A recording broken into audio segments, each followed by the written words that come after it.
नमस्ते दोस्तों, आपका फिर से स्वागत है जुर्म और नाम में। मैं आपका दोस्त आज आपको एक ऐसी सच्ची कहानी सुनाने जा रहा हूं जो न सिर्फ चौंकाने वाली है बल्कि हमें यह भी सिखाती है कि कैसे रिश्तों की कड़वाहट और धोखे का रास्ता हमें तबाही की ओर ले जाता है।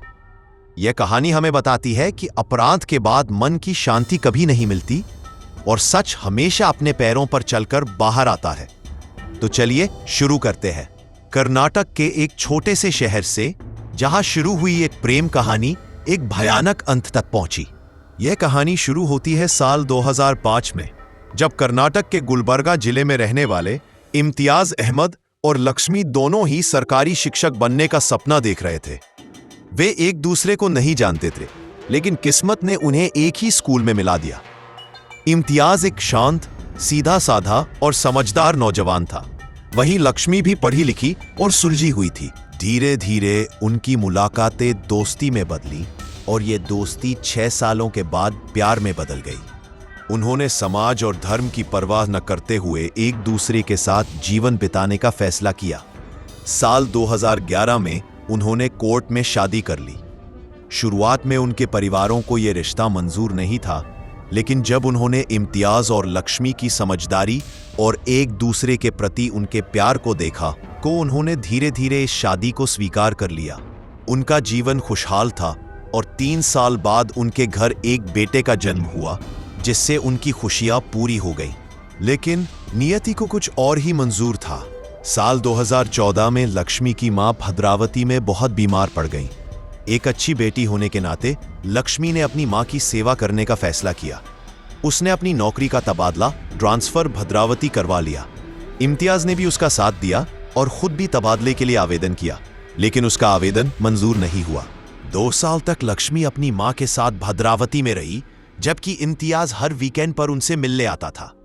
ये दूरी उनके रिश्ते पर भारी पड़ रही थी। इसी अकेलेपन में लक्ष्मी के बचपन का दोस्त कृष्णमूर्ति फिर से उसके जीवन में आया। कृष्णमूर्ति और लक्ष्मी एक ही मोहल्ले में बड़े हुए थे और उनकी दोस्ती में हमेशा एक अनकहा प्यार छिपा था। इम्तियाज से दूर रहने के कारण लक्ष्मी भावनात्मक रूप से कमजोर हो गई थी और कृष्णमूर्ति का साथ उसे अच्छा लगने लगा।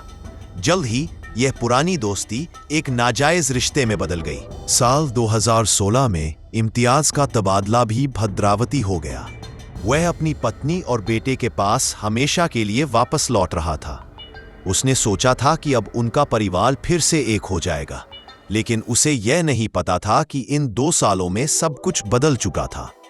इम्तियाज के आने के बाद लक्ष्मी और कृष्णमूर्ति के लिए मिलना जुलना मुश्किल हो गया। एक दिन इत्तेफाक से इम्तियाज को उनके रिश्ते के बारे में पता चल गया। उसने गुस्से में कृष्णमूर्ति और लक्ष्मी दोनों के परिवारों से बात की और कृष्णमूर्ति को अपनी शादीशुदा जिंदगी से दूर रहने की सख्त चेतावनी दी। लेकिन प्यार और जुनून में अंधे हो चुके लक्ष्मी और कृष्णमूर्ति ने इस चेतावनी को नजरअंदाज कर दिया। उन्होंने महसूस किया कि जब तक इम्तियाज उनके रास्ते में है, वे कभी आजाद नहीं हो पाएंगे। उन्होंने मिलकर एक खौफनाक फैसला लिया, इम्तियाज को हमेशा के लिए रास्ते से हटाने का। 7 जुलाई 2016 की रात उन्होंने अपनी योजना को अंजाम दिया। लक्ष्मी ने रात के खाने में बेहोशी की दवा मिला दी, जिससे इम्तियाज बेसुध होकर सो गया। जैसे ही वह बेहोश हुआ, लक्ष्मी ने कृष्णमूर्ति को मैसेज किया। कृष्णमूर्ति एक लोहे का रॉड और हथौड़ा लेकर वहां पहुंचा। लक्ष्मी की मौजूदगी में कृष्णमूर्ति ने बेहोश इम्तियाज पर कई बार वार किए और उसकी बेरहमी से हत्या कर दी। उन्होंने सोचा कि वे कोई सबूत नहीं छोड़ेंगे। दोनों ने मिलकर लाश को बेडशीट में लपेटा और एक गाड़ी में डालकर भद्रा नदी में फेंक दिया।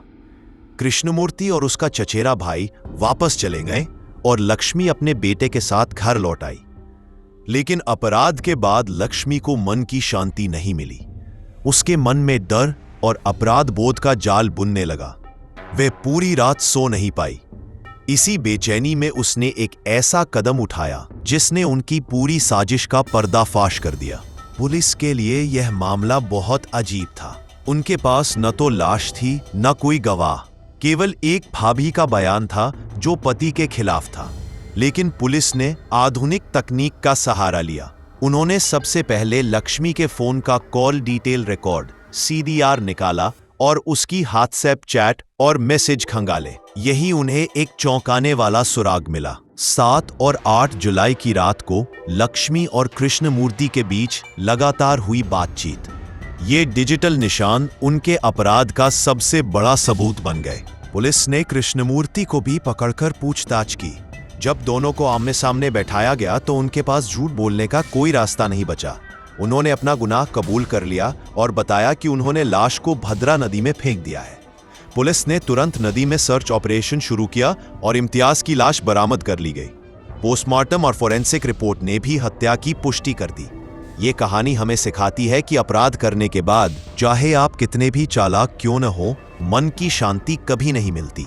और आज के डिजिटल युग में हर कदम, हर मैसेज और हर कॉल एक सबूत बन सकता है। अंत में 20 अगस्त 2023 को अदालत ने अपना फैसला सुनाया। जज इंदिरा स्वामी चेतिया ने अपने फैसले में एक बहुत महत्वपूर्ण बात कही। एक शिक्षक को समाज के लिए एक आदर्श बनना चाहिए, न कि अपराध में लिप्त होना चाहिए। दोस्तों, ये कहानी हमें याद दिलाती है कि न्याय की जीत हमेशा होती है। किसी भी रिश्ते की समस्या का समाधान हिंसा या धोखा नहीं होता, बल्कि उसका सामना करना होता है। उम्मीद है आपको यह कहानी पसंद आई होगी और आप इससे कुछ सीखेंगे। ऐसे ही और भी दिलचस्प और जागरूक करने वाली कहानियों के लिए हमारे चैनल जुर्म और नाम को लाइक, शेयर और सब्सक्राइब करना न भूलें। अगली बार तक के लिए अपना ख्याल रखें। धन्यवाद।